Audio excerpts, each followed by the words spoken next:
बिस्मिल्लाहिर्रहमानिर्रहीम। आज की वीडियो बहुत ही खूबसूरत सकुलेंट पर, और जनाब सर्दी में ये डोरमेंसी में ही रहा, और लेकिन पीनियल प्लांट हम इसे कहेंगे, और एवरग्रीन प्लांट भी हम इसको कह सकते हैं। लेकिन इसकी जो तेज़ी से ग्रोथ होती है, एकदम से जो एक्सटेंशन होती है, वो बाहर के मौसम में। तो सॉइल मिक्स बहुत इसकी वेल ड्रेन।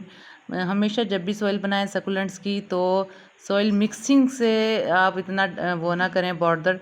हमेशा आप ये रखें कि जो भी सॉइल इसकी हो, वेल ड्रेन होना सकुलेंट्स की सॉइल का बहुत ज़रूरी होता है। अब जैसा भी आप उसमें मीडिया इस्तेमाल कर लें, जो भी मिक्स कर लें, ये आप पे डिपेंड करता है।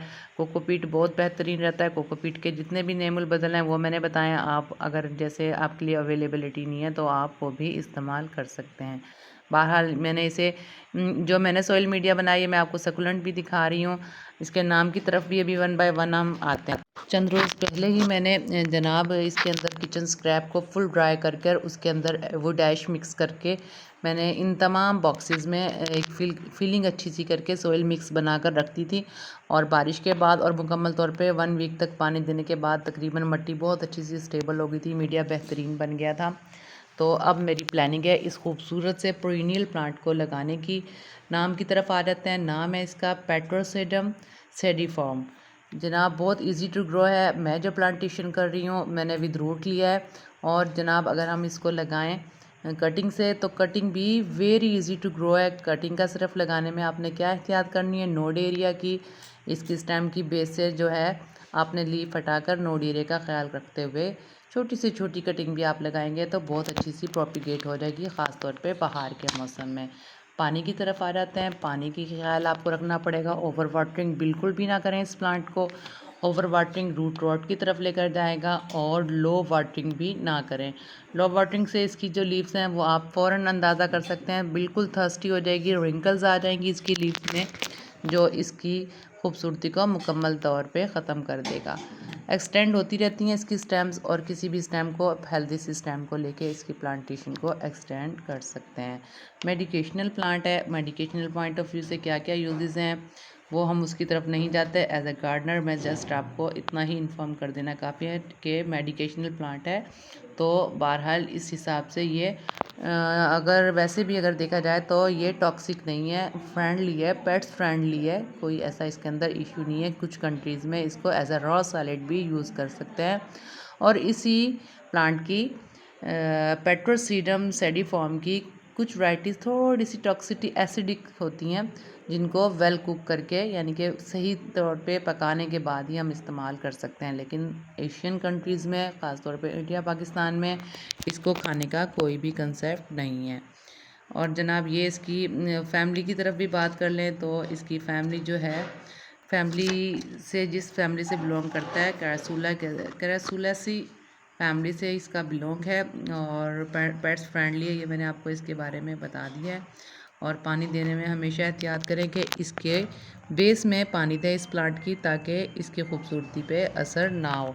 और बात करें इसकी फर्टिलाइजेशन की, तो एक ही बार सोइल मीडिया अच्छा सा बना लें और लिक्विड फर्टिलाइज़र बाद में डालते रहें।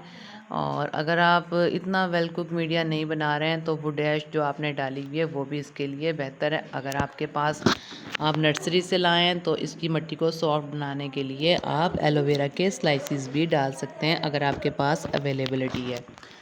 तो जनाब अब मैंने ये मीडिया बनाया हुआ है, इसके साथ ही मैं इसकी प्रोपिगेशन कर लूँगी। मैं थोड़ी जो स्टेम्स हैं वो इसकी इस्तेमाल करूँगी, ताकि मैं इसकी प्लांटेशन को अच्छी सी एक्सटेंड कर सकूँ। ये मैंने आपके सामने इसकी स्टेम से थोड़ी बेस से लीव्स को हटा दिया। लीव्स को हटाने के बाद नोड एरिया को मैं मिट्टी के अंदर प्रेस करूँगी। बहुत लाइट से मीडियम में प्रेस कर देंगे इसको। और कोशिश ये करें कि जब हम इसको मिट्टी में लगाएं तो इसको वर्टिकल वे में रखें, ताकि इसकी प्रोपिगेशन जो है एक्सटेंड होने में आसान रह सके, और एकदम से इसको पानी मत दें। 1 या 2 रोज़ देखें। मेरे जो अब मैं प्लांटेशन कर रही हूँ इसमें मिट्टी ऑलरेडी थोड़ी सी नम है, थोड़ी सी मॉइस्ट मिट्टी है, तो इसलिए भी मुझे पानी की ज़रूरत नहीं है। और अगर आपकी मिट्टी जो है मॉइस्ट नहीं है, फिर आप थोड़ा सा वाटर इस पर स्प्रिंकल कर सकते हैं। और इंशाल्लाह फिर इसको फर्स्ट 2 to 3 डेज़ आप इस प्लांट को थोड़े शेडी एरिया में रखेंगे। और मैंने इन तमाम प्लांट्स की आज प्लांटेशन की है, इसलिए मैं पूरा का पूरा जो ये है अपना प्लांटर, ये मैंने एक होममेड आइटम से ही मैंने बनाया है। इसमें से मेरे सामान कुछ आया था, इसके अंदर से मैंने ये जितने भी बॉक्सेस थे इन सबको यूटिलाइज़ करते हुए होममेड प्लांटर के तौर पे इसको यूज़ कर लिया है। और 3-4 मैं इस सीडम फॉर्म की जो है वैरायटी और भी डिफरेंट के बॉक्सेस में लगा दूँगी और इसको भी मैं इस प्लांटर में लगा दूँगी। ऐसे करते हुए मैंने तकरीबन तमाम प्लांटेशन अपनी कंप्लीट कर ली। बहुत शुक्रिया। अपना और अपने प्यारों का ख्याल रखिएगा।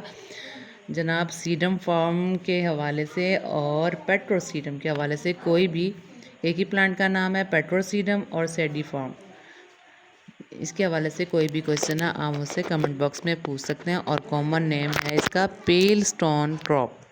पेल स्टोन क्रॉप, अगर इसमें रेड फ्लावर आ रहे हैं तो फिर आप इसको एज अ सैलेड यूज़ कर लेंगे, और अगर इसके अंदर जनाब थोड़े येलो हैं तो फिर आपको पकाने के बाद ही इस्तेमाल करना पड़ेगा। अब ये आप लोगों पर डिपेंड करता है, क्योंकि एशियन कंट्रीज़ में ख़ास तौर पे इंडिया और पाकिस्तान में इसको खाने का कोई भी कंसेप्ट नहीं है। बहुत शुक्रिया। अल्लाह हाफ़िज़। अपना और अपने प्यारों का ख्याल रखिएगा।